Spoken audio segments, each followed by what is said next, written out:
Bueno, buenas tardes para todos. Aquí en este 14º Festival de Libros para Niños y Jóvenes. Antonio, buenas tardes. Albeiro, buenas tardes a todas las personas que nos están escuchando.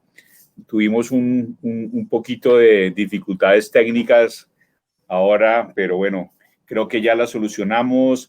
Albeiro, quisiera que me dieras retorno a ver si te escucho en este momento. No, Albeiro, No. no tenemos audio tuyo. No tenemos audio Sí, tuyo, lamentablemente. Bueno, Antonio, sí, te estoy escuchando. Entonces, bueno, para todos los que están allí, mientras que Albeiro puede solucionar sus problemas, pues vamos a iniciar esta conversación en la tarde de hoy con Antonio. Antonio, te saludo. Es un placer estar Fernando, nuevamente contigo. un abrazo, un abrazo. Albeiro está atrapado en la red. Albeiro está atrapado en la red.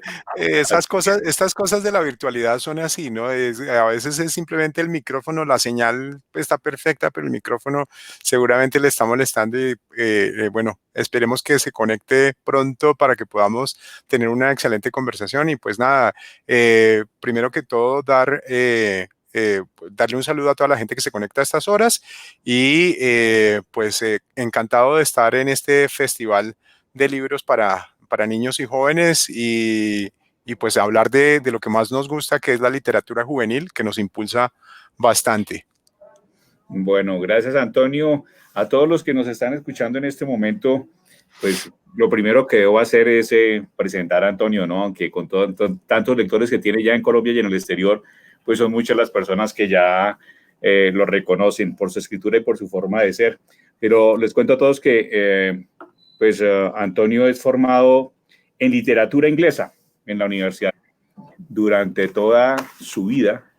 Y actualmente pues trabaja en un colegio en la ciudad de Bogotá, en el Colegio Andino, en el departamento de inglés, de lenguas extranjeras, y pues va a estar conmigo conversando, como él bien lo dice, del tema que nos apasiona, que es la literatura. Nunca sabemos cuando tenemos una charla de estas cuál es el giro que esto va a tomar, porque nosotros nunca preparamos absolutamente nada, Sí, sino eso como sí es las cierto. cosas nos van surgiendo. Nunca nos ha gustado preparar nada de antemano. El tema que nos convoca, pues es, bueno, no es un tema fácil, ¿no? Porque es adolescentes en crisis. Y desde mi perspectiva es cómo relacionar esa etapa de la vida de todos los seres humanos, los que ya pasamos por allí, y relacionarla en alguna medida con la literatura. Entonces, pues Antonio desde hace muchos años está escribiendo cuando la voz del escritor le dijo es hora de que todas estas historias que has tenido oportunidad de escuchar de tantos jóvenes que has acompañado, comenzar a darles voz, y con Albeiro que ahora llega, que también ha tenido desde el periodismo y desde su formación contacto también con jóvenes a lo largo y ancho del país. Entonces vamos a tratar de redondear algunas ideas. Ahí estoy viendo que está llegando Albeiro. A ver, Albeiro, si te escuchamos. No,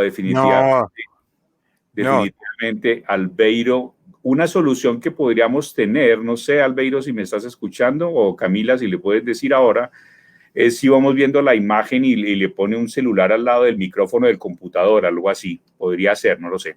Pero bueno, entonces, mientras tanto, vamos iniciando con este tema de los adolescentes en crisis.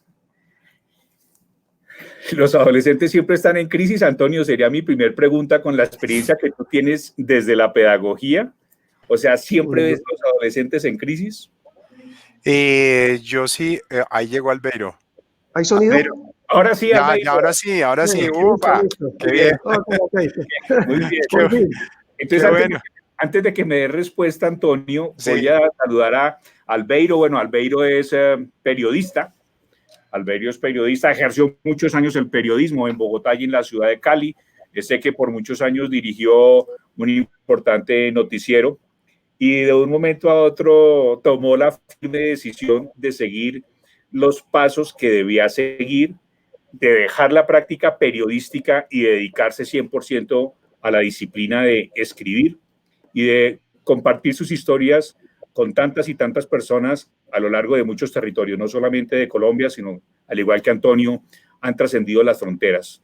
Es un placer, Albeiro, compartir esta conversación contigo y con Antonio acerca de los adolescentes en crisis, que es un tema bastante complejo, y le estaba preguntando a Antonio en este momento, desde la pedagogía, porque él todavía ejerce como profesor en los colegios y ha ejercido toda su vida, si todos los adolescentes viven en crisis. Entonces quería que me respondieras eso, Antonio. Pues dicen que la adolescencia es normalmente adolecer, carecer de, ¿no? Que es la etapa más difícil del ser humano, y yo sí creo que la adolescencia debería llamarse cambio, porque siempre lo he dicho, es cuando se presentan todos los cambios físicos y químicos en el cuerpo. Le llega una cantidad, como ser humano, nos llega una cantidad de cosas al mismo tiempo que son muy complicadas de manejar. Yo no creo que todos los adolescentes estén en crisis, pero sí la adolescencia es el momento en el cual las crisis se vuelven se complican más, porque no saben tomar decisiones, porque tienen unos ídolos, y tratan de llegar a esos modelos, porque buscan la ayuda en sus pares que tienen la misma experiencia, y porque a veces, en la mayoría de los casos, los adultos nos desconectamos de ellos y lo único que hacemos es compararlos y pues criticarlos. Entonces, el adolescente tiende normalmente a buscar las respuestas en donde no debe, y por eso entra en toda esta crisis, en toda esta clase de situaciones. Además de que no les da miedo muchas cosas, entonces se arriesgan a lo que sea.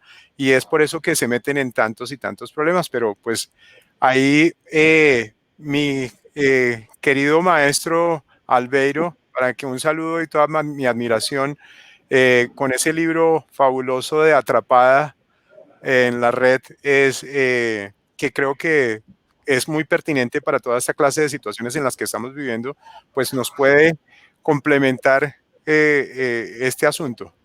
Pero lo que quisiera es que lo del libro viniera después, porque yo creo que hay cosas muy interesantes dentro del estilo de escribir que ustedes tienen y dentro de esa voz que encontraron. Y algo que me llamó la atención, no sé, Albeiro, y tú me vas a corregir, es que cuando comenzaste tu ejercicio de lectura, hablaste en algún reportaje que leías mucha literatura y me apareció en el reportaje de Emilio. Yo de inmediato asocié, y estoy seguro que fue Emilio Salgari.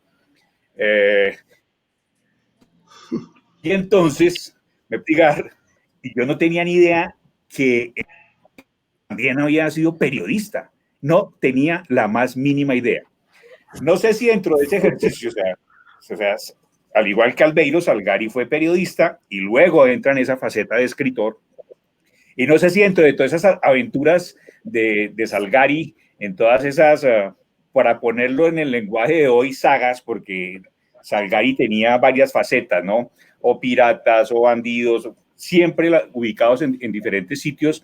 ¿Qué te llamaba la atención de Salgari y si en alguna forma el estilo de Salgari encuentra alguna presencia en tu forma de escribir?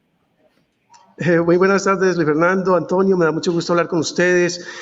Pues la verdad que yo le debo muchísimo a Emilio Salgari, y ahora que lo estás diciendo, pues parece que mi primer contacto con la literatura fue con piratas y con bandidos, porque la verdad es que yo recuerdo que entre mis lecturas, pues no solamente estaban los libros de Emilio Salgari, sino los libros de pistoleros del oeste escritos por Marcial Lafuente. Entonces hay una amalgama ahí de bandidos y de cuatreros y de malhechores que me fueron guiando hacia la literatura, una cosa muy extraña.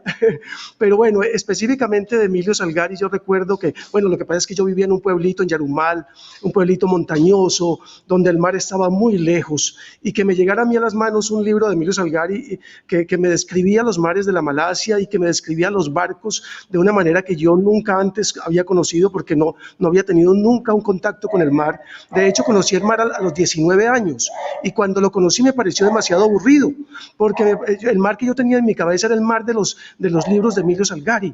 Entonces yo llegué a la costa y eso me pareció lo más aburrido del mundo, ahí no pasaba nada. Entonces, en los libros de Emilio Salgari es todo lo contrario. Entonces yo siento que de una u otra manera ahí surgió, yo creo que siempre lo he dicho en algunos lugares, lo he dicho sí, que leyendo a Emilio Salgari me di cuenta que yo quería ser escritor. Lo que pasa es que con el tiempo me di cuenta que el periodismo me podía llevar a eso, porque podía adquirir experiencias, porque podía conocer este país, porque podía conocer mucha gente, pero realmente lo que yo descubrí es que yo quería generar en los demás esas emociones que Emilio Salgari estaba generando en mí. Okay. Y eso lo quiero, y eso lo quiero atar porque bueno, dice Antonio, no dice, como Antonio estudió literatura inglesa, entonces la influencia de los escritores ingleses fue muy importante en Antonio, dentro de toda su formación. Y algo que me sorprendió, Antonio, que yo creo que tú de pronto esa historia la debes saber, que Jonathan Dickens había vivido en la cárcel.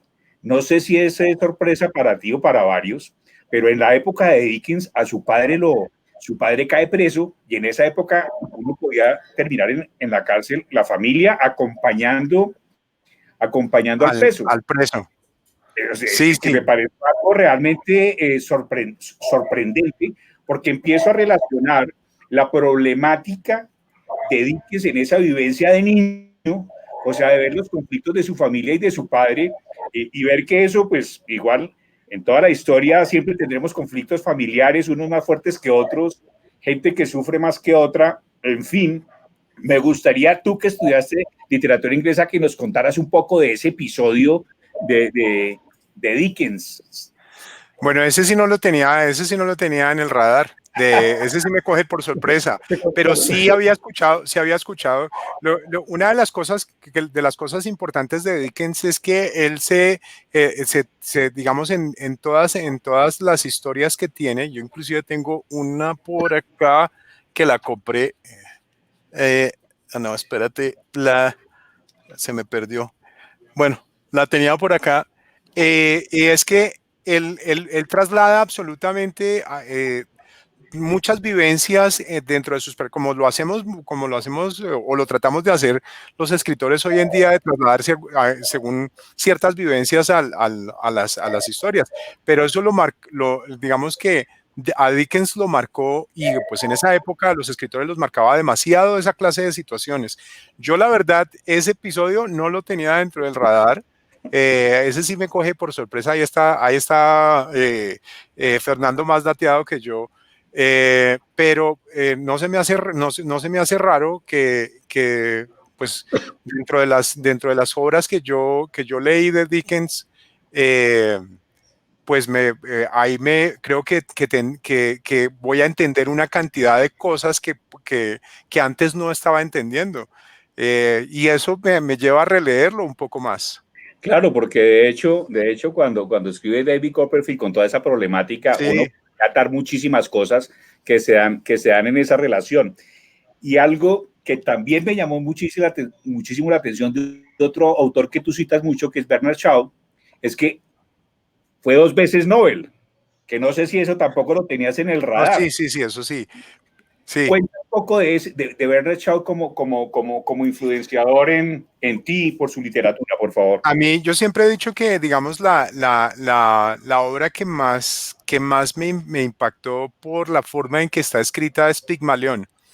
Digamos, es esta historia en donde él va describiendo poco a poco cómo con educación se puede formar, digamos, pues lógicamente esta era una época en la cual las señoritas y los caballeros tenían que estar bien formados y educados en maneras, inclusive hasta de cómo sentarse en la mesa y poner los tenedores y toda esa clase de cosas. Pero más allá de esta historia un poco de sugar daddy, como lo llamarían hoy en día, el trasfondo de todo esto es como él va describiendo paso a paso cómo con educación, la educación no solamente es los conocimientos que una persona puede adquirir a través de algo, sino cómo puede llegar a creer en sí mismo. Digamos, la falta de educación hace que una persona tenga baja autoestima y tenga toda esa clase de cosas. A mí, esa parte, digamos, esa historia me hizo pensar siempre, por ejemplo, en todos los chicos que hoy en día uno ve con una falta de autoestima, de creer en sí mismo. Y no es porque no reciban educación como tal, van a un colegio y toda esa clase de cosas, pero no hay quien, así como en Pigmalión, le vaya dando unas herramientas para que se sienta más confiado y pueda desarrollarse en sociedad. Y ese para mí siempre ha sido una cosa que he tenido pues muy presente, porque cuando uno tiene las herramientas suficientes para poderse desarrollar, fácilmente puede superar absolutamente todos esos miedos. Y eso es lo que pasa en esa historia, ¿no? Que creo que a esa sí la tengo acá. Y por la adaptación al guion cinematográfico de Pigmalión, es que gana un Oscar, ¿no? En esa categoría, en adaptación de guion cinematográfico. Entonces él gana Oscar por eso, y además de ser, se gana el Oscar y se gana el Nobel de Literatura. O sea, es el único que se los ha ganado, que se ganó un Nobel y que luego se ganó un Oscar. Y en el caso de Albeiro, con los tres mosqueteros, porque le gustaba mucho Dumas, hay algo que es muy interesante y es que yo relaciono a esos mosqueteros en ese contexto histórico que finalmente se dedican a rescatar. Yo digo que el mosquetero rescata, ¿no? Y entonces cuando ya vengo a la obra y vengo atrapada en la red, yo digo, bueno, aquí hay una función de rescate permanente, ¿no? Por parte de Nemo navegando en ese mundo. O sea, Nemo es un mosquetero, Albeiro. Bueno, yo sí creo que es como un Sherlock Holmes moderno, porque me parece que en este momento, digamos, todo ha cambiado, es decir, la investigación policíaca ahora tiene que hacer mucho énfasis en las redes sociales, casi siempre te investigan las empresas, te investigan la policía, te investiga el Estado, siempre hay como un gran ojo que te está observando y de hecho pues es parte de la policía tiene un departamento, la unidad de investigaciones tecnológicas que se dedica exclusivamente a los delitos cibernéticos. Entonces yo pienso que el mundo se va acomodando de acuerdo a las tecnologías. Entonces me parece que es un justo desarrollo de lo que ha venido ocurriendo y una respuesta a todas estas nuevas tecnologías que tenemos, porque definitivamente pues el futuro casi es la tecnología cada vez más avanzada y ¿Se nos fue tu sonido, Albeiro? Creo que lo perdimos. Perdimos el sonido de Albeiro. Bueno, mientras que recuperamos Albeiro, entonces vuelvo contigo, Antonio. Ahí volvió. Ahí volvió. ¿Otra vez estás, Albeiro? ¿Nos escuchas? ¿Me escuchas? Sí, te escuchamos. Sí. Bueno, sí. Entonces decía que básicamente lo que pienso es que las redes sociales, la nueva tecnología han reacomodado al mundo en muchos sentidos y entre esos pues la investigación policíaca que efectivamente pues podríamos decir que son mosqueteros porque son luchadores, son personas que están digamos tratando de encontrar una respuesta y de encontrar sobre todo la justicia a unos delitos que se están cometiendo y que están afectando a nuestros niños y a nuestros jóvenes. Ahora, hay algo que es, digamos que es común en los libros de ustedes y es en el caso de Albeiro es Nemo, el que viene a rescatar, y en el caso para el de Un silencio prohibido es Pablo, el psicólogo, el que viene al rescate. O sea, tienen el elemento de un adulto consciente que ha tenido otras vivencias y que es capaz de aconsejar. Sin pretender, porque siempre lo dicen los escritores, yo cuando escribo, pues escribo para mí, no escribo para el público, sino que la historia yo la vea entretenida, coherente, digamos que eso siempre lo decimos, pero lo que yo siento en esos dos libros de ustedes es que finalmente hay una intencionalidad de establecer un diálogo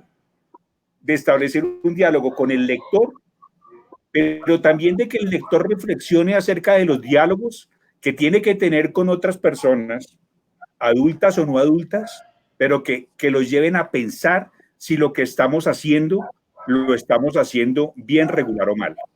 Porque en el libro de Albeiro, pues con el famoso juego del delfín rosado que aparece en el libro, que finalmente es una recreación de algo que sucedió, y con todo el tema del grooming y de la pederastia que se ve, el tiempo de los adolescentes en Internet, no hablamos con los jóvenes, no hablan con los adultos, no hablan con sus padres, con sus tíos, con sus mentores, con los profesores, en fin. Yo siento que aquí si hay un clic donde si el libro lo leo yo que tengo 58 años, todavía tengo una hija adolescente que está en los 17, pero igual que si lo lee el adolescente, hace un clic y dice, wow, por aquí hay algo que nos está invitando a recomponer ese diálogo y esa comunicación que perdimos por el mundo de las redes sociales. ¿Qué opinas de eso, Albeiro? ¿Será que tengo una visión muy purista de la interpretación de ese libro tuyo que me encantó? No, Fernando, muchas gracias. Lo que yo siento es que es muy claro lo que dices, en que sí hay, digamos, esta novela está narrada a dos voces, Nemo por un lado, Laura por el otro, y ambos tienen experiencias traumáticas. Lo que pasa es que en este caso el adulto, el investigador, es un personaje que ya ha pasado por una situación muy dolorosa, que lo ha llevado y lo ha obligado a incluso cambiar el rumbo que ha tenido su vida por dedicarse totalmente a investigar lo que está ocurriendo en la red profunda, en la dark web, que son lugares a veces tenebrosos, que son lugares donde se mueve lo peor de la sociedad, así como, digamos, el bajo mundo en una ciudad. Digamos que el bajo mundo del Internet es la dark web. Entonces, este es un personaje que ya aprende a conocer ese mundo y que tiene la experiencia suficiente como para salvar a otros. Y en ese camino de él, pues se cruza Laura. La novela, en algún momento, pues parece que ese diálogo nunca se va a lograr dar porque cada vez como que el personaje de Laura está un poco más adelante o los ciberdelincuentes están más adelante que los mismos investigadores. Entonces, pareciera que esos destinos nunca se van a juntar, pero eso lo descubriremos al final, si finalmente esos destinos se juntan o no. Entonces yo siento que efectivamente sí hay un diálogo y sí hay, digamos, porque el mismo protagonista está ante una situación muy dolorosa que él quiere de una u otra manera calmar para él y para su familia, teniendo en cuenta también el panorama que es muy incierto, de un mundo hiperconectado y un mundo en el cual todos los adolescentes y todos los niños están en altísimo riesgo. Entonces, por supuesto que este personaje está, digamos, ahí que efectivamente es como un espadachín moderno y un Sherlock Holmes moderno que trata de investigar y de descubrir qué está pasando en estas redes y qué es lo que lleva a los jóvenes a actuar de la manera que lo hacen en las redes sociales. ¿Y no crees tú que ese personaje, Nemo, ahora que ya se fue, porque ya cuando se termine la novela se van a dar cuenta, se va a otras misiones? Ese es un personaje que puede dar para continuar una serie de escritos con ese personaje, ¿no? Dentro de esa misma faceta como de thriller policíaco. O sea, te lo dejo como una idea, porque uno de editor sigue pensando en qué personajes que pueden tener una larga vida. Y en el caso de Antonio, pues Pablo, el psicólogo, que ayuda a Laura, que Laura es una niña con muchos problemas, también el libro invita a que todos los que tengamos problemas en esa edad específicamente, que es la protagonista del libro quien está hablando, guardar silencio definitivamente no es una opción. Y creo que los adolescentes guardan el silencio, pero aún más, los adultos guardamos silencio frente a la relación con los adolescentes que viven en nuestra casa o que están en los círculos más cercanos, ¿no? En el caso tuyo, pues en el colegio, bueno, tus hijas ya salieron de la adolescencia, pero finalmente pienso que tanto los unos como los otros como que perdemos esa conexión. ¿Y por qué? No sé. ¿Qué opinas de eso, Antonio? Bueno, yo siempre he creído que debe haber un adulto significativo en la vida de los adolescentes y de los niños, ya sea el abuelo, normalmente deberían ser los papás, pero desafortunadamente por esa clase de cosas en las que entramos los padres, en la cantaleta, en la comparación, en el decir, es que cuando yo tenía tu edad, es que si ves que tu primo, tu hermano, el vecino, si hace las cosas bien, es que tú no te comportas bien y hay que yo sepa y hay que yo no sé cuántas. Cuando entramos en esa faceta, rompemos absolutamente toda la comunicación con nuestros hijos. Entonces ellos empiezan a buscar por otro lado y deberían tener un profesor, normalmente un psicólogo en el colegio, pero es que lo que pasa es que los colegios tienen uno o dos psicólogos en muchos de los casos que pues tienen que atender una población muy gigante y pues no hay ese momento de intimidad como sí lo puede haber, por ejemplo, con un profesor al que ve durante todo el año. Las crisis en la adolescencia precisamente vienen de eso. Y en este caso, por ejemplo, en Un silencio prohibido, es la historia, ese psicólogo Pablo es el que la comprende, la entiende, no la juzga, la escucha, que es lo primero que debería hacer uno de adulto, escuchar, y le da las herramientas para que ella pueda darse cuenta de las cosas que es capaz y de que sí vale como persona y de que a pesar de todas las cosas que le están sucediendo y la violencia que está sufriendo, pueda superarlo de alguna manera y que todo es un proceso y que él la va a acompañar. Y ese personaje se convierte ahí sí, en un mosquetero, como decía Fernando anteriormente. Y ahora que hablan que estaban hablando de Dumas, me acordé que un tipo que volvió de los libros un negocio, ese sí volvió un negocio de esto, 1200 títulos, pero ojo Qué con esto, barbaridad. ese era de los que cogía a los estudiantes y los ponía a escribir y después le ponía el nombre, ¿no? Muchos libros más adelante, cuando el hombre le gustaba darle al trago, ya ahí solamente ponía el nombre. Los primeros sí, los mosqueteros, el Conde de Montecristo. Bueno, pero enfocándonos en esto, realmente la cuestión de los adolescentes es que ellos necesitan que necesitan tener adultos significativos en su vida. Por eso en mis historias trato de buscar eso. En La extraña en mí, yo tuve también la oportunidad de ver, porque ahí pasa algo de grooming, tuve la oportunidad de ver, por ejemplo, algo que le habían confiscado, un computador y una cantidad de discos duros a un pedófilo que el tipo lo que hacía era vender fotos, pues hacer pornografía infantil. Y esa historia un poquito me enfoqué en eso porque a esta niña le pasó eso, algo de grooming. Y ahora leyendo Atrapada en la red, me trajo, o sea, me trajo a colación todo eso. Pues lógicamente este libro de Albeiro es solamente sobre eso. Y básicamente es eso. Estos chicos necesitan, si no tienen a alguien en quien confiar, van a cometer muchísimos errores. Disculpa, yo Un quería dato que... complementar lo que acabas de decir, Antonio. Sí, Camilo. Sí, quería complementar algo y es que cuando hablabas quería complementar diciendo un poco que los jóvenes a veces no quieren ser, lo que no quieren es ser juzgados. Los jóvenes, por eso es que es tan difícil a veces la comunicación con los padres, porque el padre siempre está juzgando lo que está haciendo su hijo.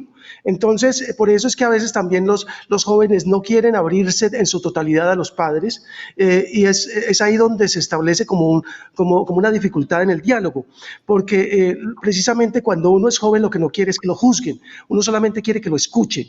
Y es ahí cuando yo digo que todos los adolescentes en algún momento u otro estamos en crisis. Sí, o están en crisis. Yo recuerdo que a los 14 o 15 años yo entré en una crisis terrible porque no me hallaba en ningún lugar, creía que nadie era mi amigo, era muy difícil para mí y realmente estaba viviendo un momento de una crisis existencial muy terrible. Y llegó a mis manos La montaña mágica de Thomas Mann. Ese libro me llevó al sanatorio ese en los Alpes de la mano de Hans Castorp y allí yo creo que me tranquilicé. Entonces, la verdad es que uno a veces necesita, bueno, si no lo encuentra en los libros, pues en otras personas, pero pienso yo que ese es el concepto, ¿no? A veces no juzgar, sino solamente escuchar. Totalmente de acuerdo, sí. Muy interesante eso que has dicho, Albeiro, y porque finalmente sí, digamos que caemos como en ese error, ¿no? O sea, no entendemos al otro. O cuando escuchamos le estamos diciendo de una vez, yo lo haría así, ¿por qué lo hizo? Y perdemos ese sentido de escuchar. Del libro Atrapada en la Red, a mí, cosas que me sorprendieron, investigando de afuera. Hoy en Colombia, el consumo diario de Internet por persona, un estudio que tengo aquí sobre el escritorio, más de 9 horas al día. O sea, promedio, que es absolutamente una locura, por encima del promedio de América Latina.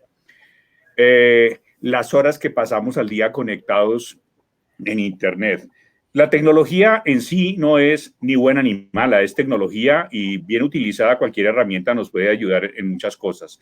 Pero cuando permitimos que vengan las desconexiones, pues ahí viene la complicación.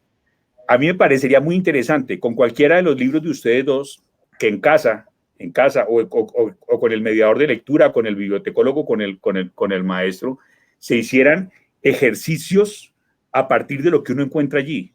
Sería muy interesante en casa chatearse, pero con post-it, ¿no?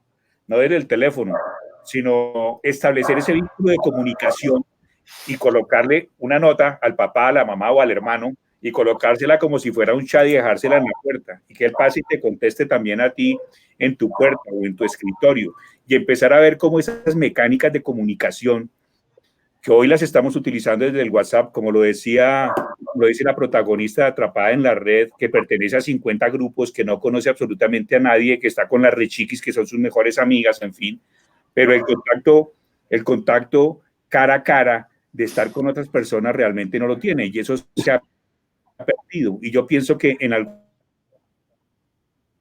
cuando el adulto, el mediador, se lee cualquiera de estos libros y también lo lee el joven, los ejercicios que se pueden hacer, pero o sea, ejercicios de entretención, no de carácter pedagógico para ver cómo mejoramos la comunicación, sino para entender que la literatura tiende puentes, porque la literatura es capaz de tender puentes. A mí me parece difícil tender un puente digamos que con mi hijo o con mi hija a través de un videojuego, ¿no? De pronto nos sentamos a jugar un videojuego, pero tender un puente de comunicación requiere un diálogo, mirarte a los ojos, escribirte una nota, darte un abrazo, decirte te quiero. Y creo que eso se ha perdido y se ha perdido muchísimo. Y no sé si han tenido experiencias con sus libros, con jóvenes o con adultos o con mediadores o con esos adultos que siempre deben estar presentes en la vida de los muchachos, que les digan, mire, a raíz de haber leído su libro, pude hacer un clic. No sé si han tenido experiencias de estas ustedes que visitan colegios, bibliotecas y hablan con tantos jóvenes a lo largo y ancho del país. ¿Tienes historias de esas, Antonio? Sí, pues mira que aquí hay, estaba mirando acá y hay mucha gente conectada del Centro Social de Yopal que también están leyendo al maestro Albeiro allí yo tuve una experiencia, una cosa impresionante.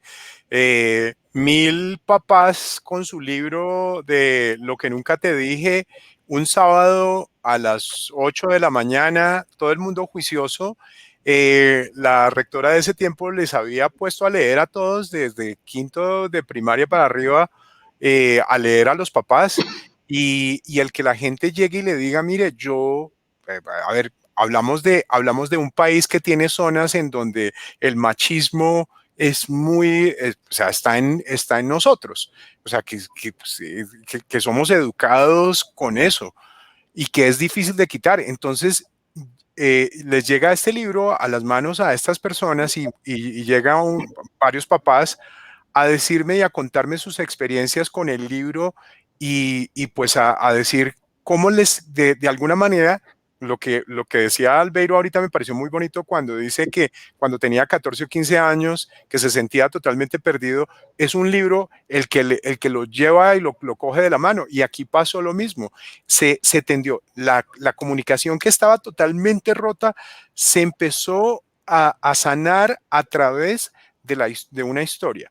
Y aquí pasa algo, es una infidencia que todo el mundo la sabe allí, y es que la hija de la rectora tenía una situación difícil con su mamá y le regalan el libro, Lo que nunca te dije, y ella le dice, si quieres entenderme, léete esto, y lo leen entre ambas y llegan así.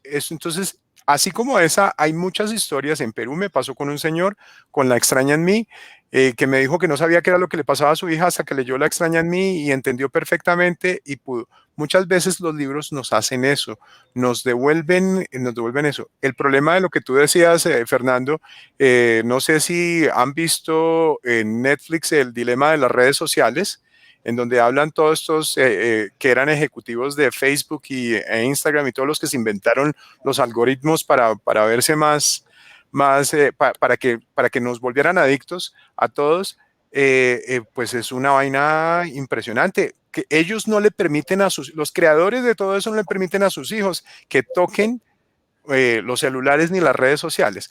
Entonces es porque algo están entendiendo. Pero sí, es voy a interrumpir ahí porque me acaba de entrar un mensaje de Alejandra Valla. Dice, me sentí identificada con La extraña en mí. Es un libro que llegó en el momento exacto de mi vida y agradezco mucho porque sin darse cuenta me ayudó a salir de una crisis muy dura que tuve. La literatura como herramienta que nos ayuda a conectar. Albeiro, ¿y tú has tenido experiencias de esas con Atrapada en la red? ¿O con alguno de tus libros que haya atendido un poco? Bueno, yo... sí, Fernando, la verdad que las experiencias que he tenido son innumerables.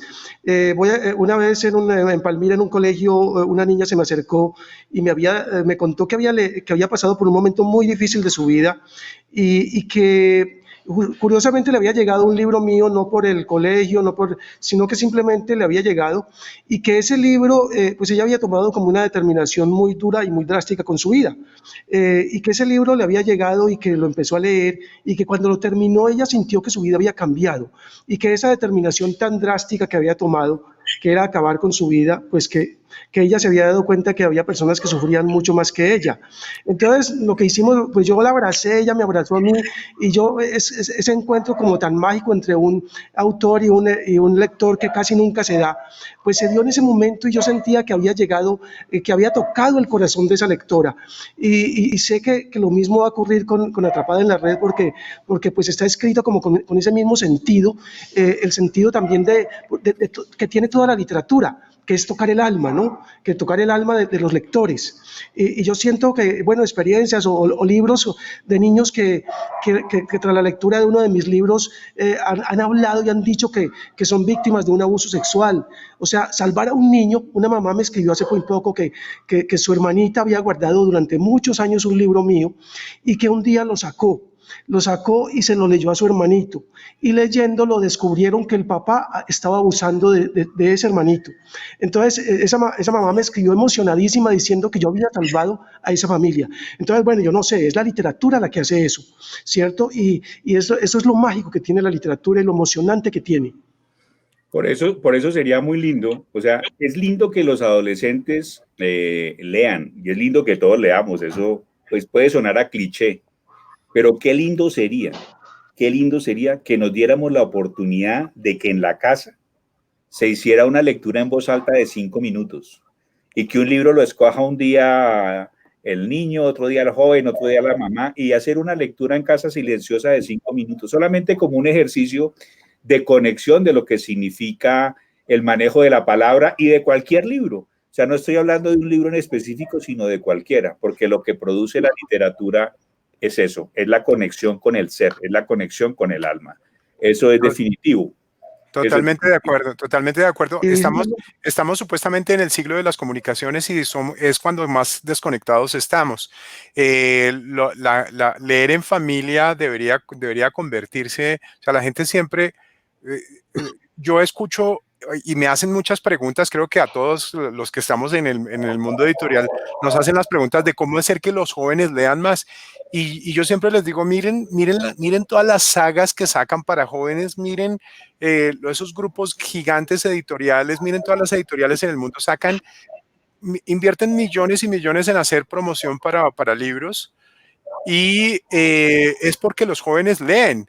Lo que pasa es que no leen todos los que uno quisiera, pero los jóvenes leen. Ahora, el problema es que nosotros los adultos leímos durante una época, y de un momento a otro hay mucha gente que dejó de leer. Uno ve los profesores, lo digo porque soy en este mundo de los colegios, y he visto colegas, compañeros que no se leen sino lo del plan lector, y ahí no más, y no leen, no los ve uno leyendo en el bus, no los ve uno leyendo en ninguna parte, y muchos se quejan que no tienen tiempo, pero sí tienen tiempo para Facebook, para Instagram, para toda esa clase de cosas.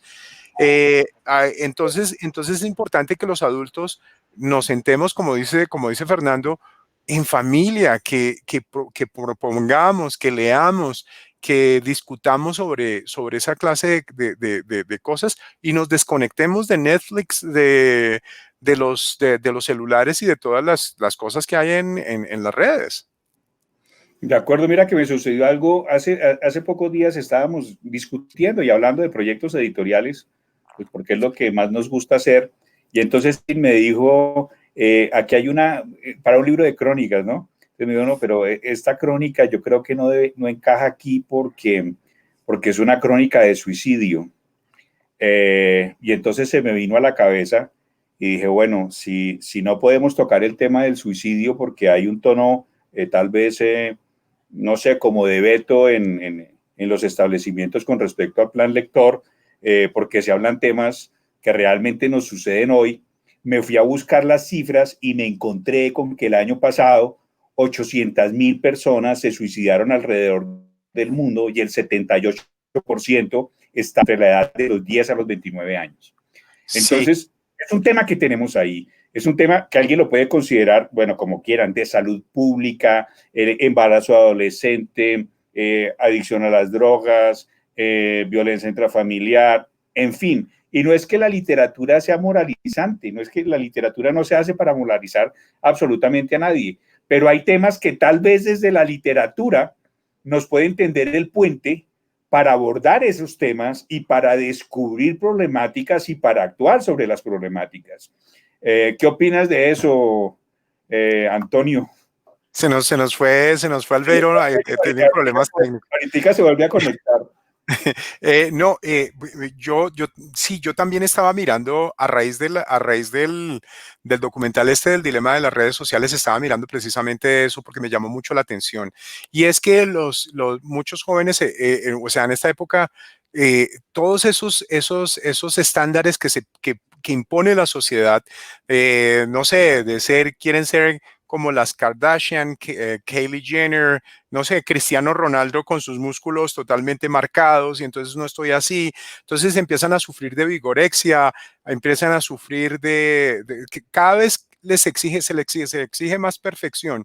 Y una de las situaciones es que en los colegios, a veces son por políticas del colegio que entran en una situación de ética y moral de su filosofía, y entonces no quieren que se toquen ciertos temas.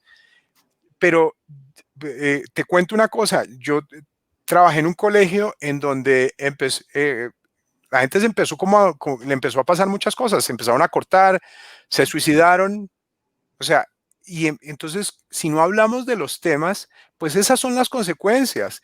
Solamente vamos a hablar de los temas y abrir los debates cuando suceden las cosas.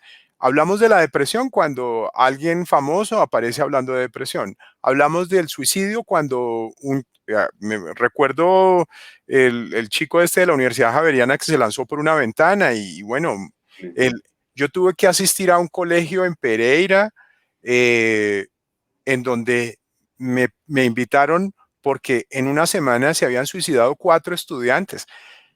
Es una cosa horrorosa, y no podemos tapar o sea, la literatura digamos, ese tema del suicidio, Fernando, puede haber un gran proyecto manejado muy bien sin que eso sea la parte trascendental, digamos, que no se hable descarnadamente. Si se maneja bien, eh, todo lo que tiene que ver, aquí yo hablo de drogas, hablo de LGBT, hablo de depresión, en muchas cosas se pues se trata de decorar las situaciones, pero finalmente los chicos sufren de esa manera y no tienen con quién comunicarse ni con el rector, ni con los profesores, ni con sus papás, pues termina en unas desgracias impresionantes cuando podríamos a través de un libro abrirles esa ventana y decirles, hablemos de todo lo que nos está sucediendo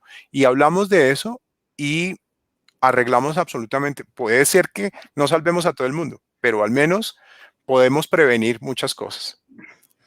De acuerdo, Antonio. Yo creo que hemos perdido la forma, somos tan poco creativos que no creamos puentes para podernos comunicar con los adolescentes. Sean nuestros hijos, nuestros sobrinos, o sean nuestros estudiantes en el colegio, o los niños que nos visitan en la biblioteca. Y muchas veces los miramos con esa mirada que ustedes decían, de la mirada del adulto juzgador. Y la literatura no juzga. ¿Qué creen ustedes que le podríamos recomendar a los adultos que nos están escuchando? Primero a los adultos que nos están escuchando, que pueden hacer como un ejercicio para atender ese puente entre la literatura, yo adulto, y el adolescente. ¿Se les ocurre alguna idea? Albeiro, tú que volviste. Estamos sin sonido. Estás sin audio, Albeiro. Estás sin audio. Bueno, toca seguir con Antonio, pero aquí hay un mensaje para Albeiro. Dice, a mí me encantó Atrapada en la Red, ya que me hizo caer en cuenta del peligro que podemos correr en las redes. Te agradezco por ese gran libro. Un mensaje de Juan Andrés Polindara Morales. Te pregunto a ti entonces, Antonio, que tienes audio. Bueno, yo lo que creo es que debemos empezar por escuchar. O sea, yo como adulto debo empezar a brindar las herramientas para escuchar sin juzgar y convertirme. Yo empecé a escribir sobre estos libros porque cuando mis hijas llegaron a la adolescencia me afanaba que todas estas cosas que pasan en estos libros le pasaran a ellas o nos pasaran a nosotros como familia. Y entonces yo no tenía cómo conectarme con ciertas cosas de ellas y tenía que tratar de darle a mis estudiantes y a ellas la posibilidad de conectarnos. Yo no digo que la gente tenga que ponerse a escribir, pero sí a través de la literatura podemos empezar a conocer muchas cosas. Vamos hablando, démonos una vuelta. Bueno, con toda la situación que hay ahora con esto, creo que no podemos suspender la vida como te decía yo al comienzo de la charla, no podemos decir no vamos a salir, pero sí podemos ir a una librería, hablar, sentarnos, desconectarnos, poder crear esos puentes poco a poco. Eso no se cambia de un día para otro porque yo como papá no puedo llegar y decir, bueno, yo nunca los he escuchado, pero ahora sí los voy a escuchar, porque eso no sucede. Pero sí lo que puede pasar, ahí volvió Albeiro. Ahora sí tienes. No, seguimos sigue sin sonido, Albeiro. Alguien nos está saboteando la presentación de Albeiro. Sí, Albeiro. Estudiando en Cali. Yo no puedo creer. Los hackers. La red profunda. Eso fue lo que Nemo claro. Nemo lo tiene fregado. Entonces, para redondear la idea, pues es podernos establecer como no importa el problema en el que te metas, no importa lo grave que sea, yo siempre estoy para ti, que tienes que asumir las consecuencias, claro, pero que nuestros hijos, que estos muchachos, que los estudiantes tengan la posibilidad de hablarnos sin miedo al regaño. Es que los estamos amenazando todo el tiempo si pierde una materia. Yo escucho estudiantes de todos los estratos sociales diciendo, no puedo perder la materia porque mi papá me mata, no puedo perder el año porque me acaban. Y si eso es precisamente estaba escribiendo una historia que sucedió en un colegio en donde a un estudiante se suponía que lo tendrían que expulsar y no lo expulsan, y la rectora dice lo siguiente: somos una familia. Si sus hijos cometen un error, ¿ustedes qué hacen? ¿Los echan de la casa por cada error que cometan? No, entonces necesitamos empezar a decir que sí, sí pasó, sí hay unas consecuencias de eso, pero por favor, empecemos a tratar de apoyarlos, no de acahuetearles, sino de apoyarlos sabiendo que podemos seguir con todos. Es como nosotros, Fernando, Albeiro, yo fuimos adolescentes. ¿Cuántas embarradas no cometimos de adolescentes? Yo las cometí todas. Albeiro, no, Albeiro tiene cara de que no, porque la que cometió Albeiro hoy es dejarse hackear el equipo. Le hackearon a Albeiro. Albeiro era el niño bueno del colegio. No, yo fui maloso. Y como maloso, pues cometí muchos errores. Pero gracias a eso soy la persona que soy hoy en día. Y no cambiaría, claro, corregiría algunas cosas de personas a las que les hice daño, pero también esas experiencias me ayudaron a crecer y a ser mejor. Entonces, démosles el derecho a fracasar, el derecho a equivocarse. No queremos construir a nuestros hijos y moldearlos como si fueran arcillas. Sí, ya te escuchamos. Vale, ¿Me están viendo?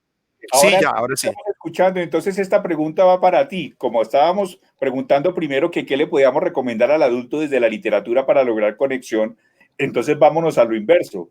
¿Qué le podemos recomendar a los jóvenes adolescentes en crisis para que utilicen la literatura y tendan un puente con esos adultos que hoy estamos desconectados de ellos? ¿Qué se te ocurre que podríamos recomendarles? Yo lo que les recomendaría es que primero que todo busquen esa historia que fue escrita para ellos en algún momento. O sea, uno no puede, es decir, uno no puede leer libros porque alguien se lo recomendó de pronto, sí, pero es que uno tiene sus propios intereses. Así como yo comencé leyendo libros de aventuras, mi hijo, por ejemplo, comenzó leyendo libros de dinosaurios porque le interesaban los dinosaurios. Entonces, lo primero es identificar qué le interesa a uno, cuáles son sus intereses, y a partir de eso, pues entonces ir como haciendo un perfil del tipo de libros que a uno le gustan, porque y en esa búsqueda es que uno se convierte en lector, y justamente en esa búsqueda es que encuentra uno ese libro que fue escrito para uno, ese libro que le revuelca la conciencia, ese libro que lo pone a reflexionar sobre sí mismo, sobre la humanidad, el libro que finalmente lo aterriza a uno, y es el libro también que lo invita a leer otros libros, porque esa magia tiene ese libro. Entonces, pero los seres humanos no podemos darnos el lujo de no realizar esa búsqueda, y los jóvenes no pueden darse ese lujo porque es que en la literatura están las herramientas para la vida, y yo creo que pues yo siempre he dicho, es mejor médico el que lee que el que no lee, ¿cierto? Es mejor abogado el que lee que el que no lee. No solamente leer sirve para escribir, sirve para cualquier actividad que tengamos en la vida, y bueno, y este es un mundo muy competitivo en el que necesitamos, todos queremos salir adelante, y la mejor herramienta que tenemos a la mano a veces la desperdiciamos, que es la literatura. De acuerdo. Gran consejo, Albeiro. Qué bonito.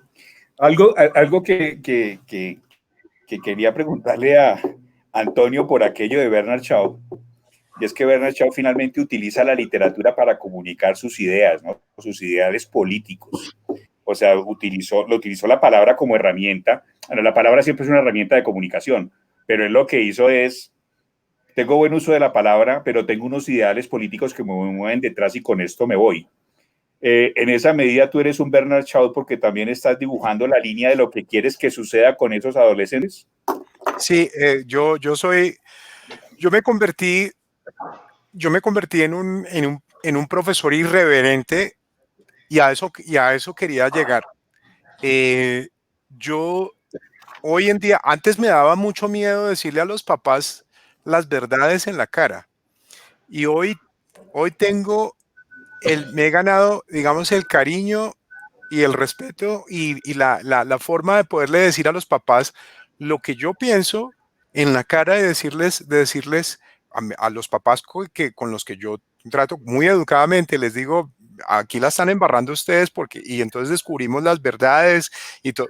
Por eso también han confiado para contarme esta clase de cosas.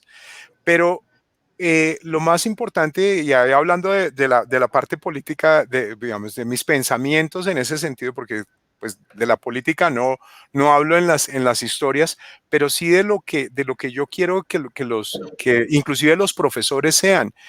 Yo quiero que los profesores paren una clase para saber si sus estudiantes están bien, que los miren a los ojos. Miren, les voy a contar una cosa muy triste que me sucedió este año, y es que una de mis estudiantes, de mis exalumnas más queridas,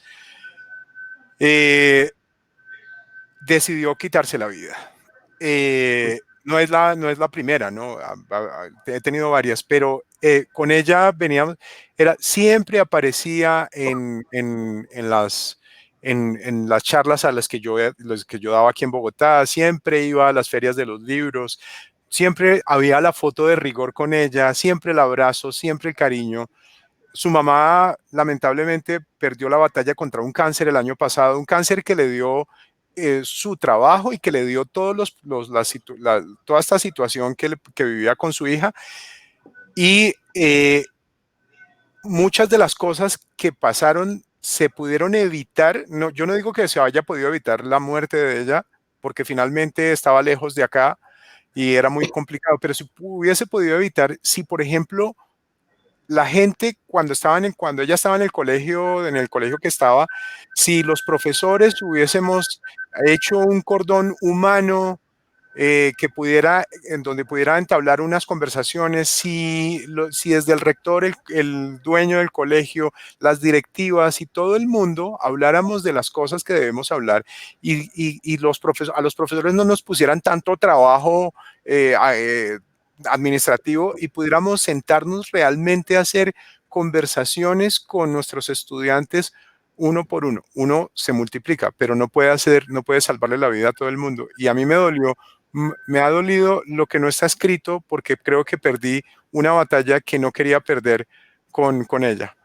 Claro, qué bonita reflexión y qué bonita historia. Qué bonita historia.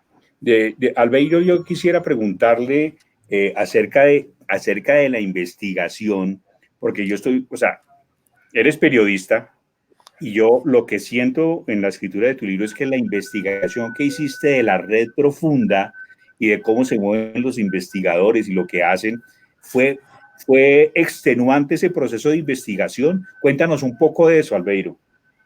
Fernando, sí, efectivamente, cuando me di a la tarea de escribir esta novela, yo sabía pues que, bueno, yo tenía mis conocimientos de tecnología, porque bueno, desde que salió Internet yo he sido un visitante asiduo, desde que estaba Altavista, por allá, el buscador ese clásico.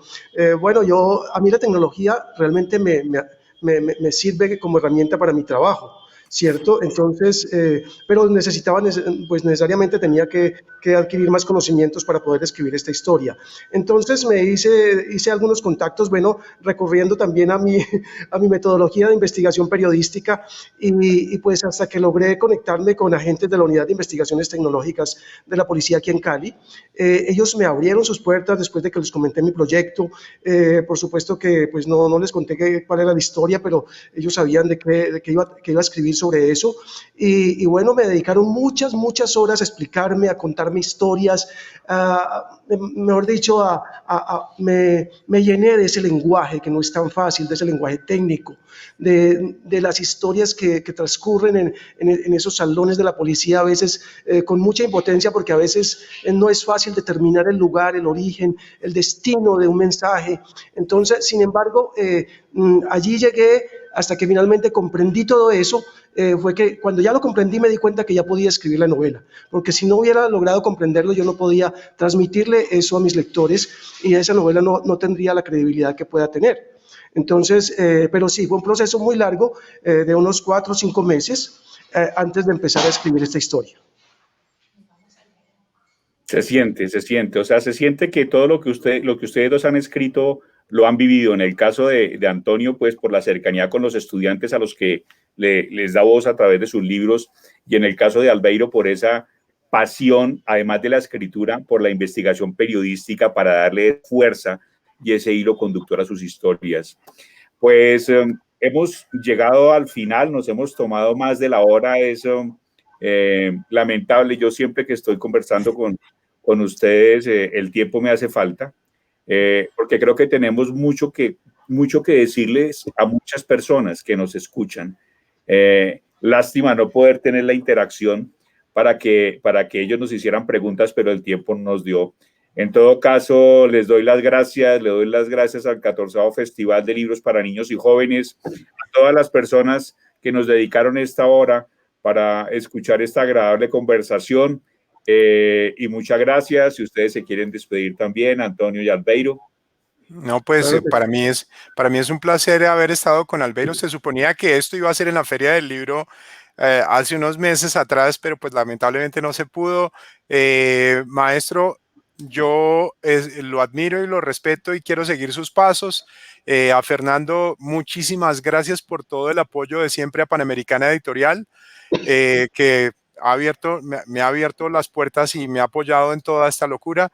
Y pues a todos los que me leen, a toda la gente que se conectó en estos momentos, pues muchísimas gracias.